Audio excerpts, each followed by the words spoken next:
ہم پورے کے پورے اپنے پیدا کرنے والے کے غلام اور اس کے بندے ہیں۔ ہم کیا کریں گے اور کیا نہیں کریں گے یہ تو بعد کی بات ہے۔ بنیادی بات یہ ہے کہ ہمارے پاس جو کچھ بھی ہے سب اسی کا بخشا ہوا ہے۔ وہ نہ صرف یہ کہ پیدا کرنے والا ہے بلکہ وہ آقا اور مالک اور حاکم بھی، اور اگر وہ آقا اور مالک ہے تو پوری زندگی کی زمین پر اس کی حکومت چلے گی۔ جس طرح وہ دل کی گہرائیوں میں حکمراں ہوگا اس طرح وہ حکومت کے ایوانوں میں بھی حکمراں ہوگا۔ جس طرح ماں باپ اور بچوں کی گھر کی زندگی میں اس کی حکومت چلے گی اس طرح بازار اور تجارتی اداروں میں بھی اسی کی حکومت چلنی چاہیے۔ یہ بالکل صاف اور واضح بات ہے۔ اگر پاکستان کی پوری سرزمین پر کوئی حکومت حاکم ہونے کی مدعی ہے اور حقدار ہے تو یہ نہیں ہو سکتا کہ اس کی حکومت پنجاب میں تو چلے اور سندھ میں نہ چلے، بلکہ زمین کا ہر ٹکڑا اسی کی حکومت کے تحت ہوگا۔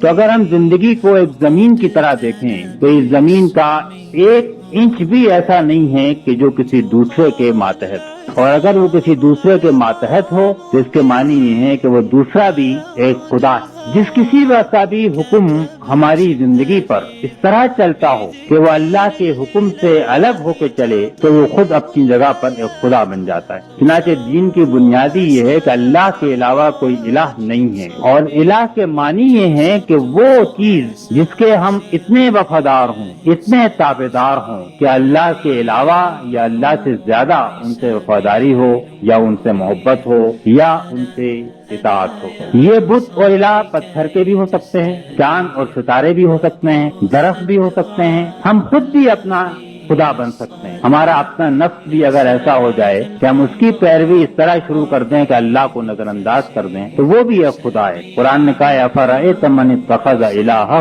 ہواہ، تم نے دیکھا جس نے اپنی خواہش کو اپنا الہ بنا لیا۔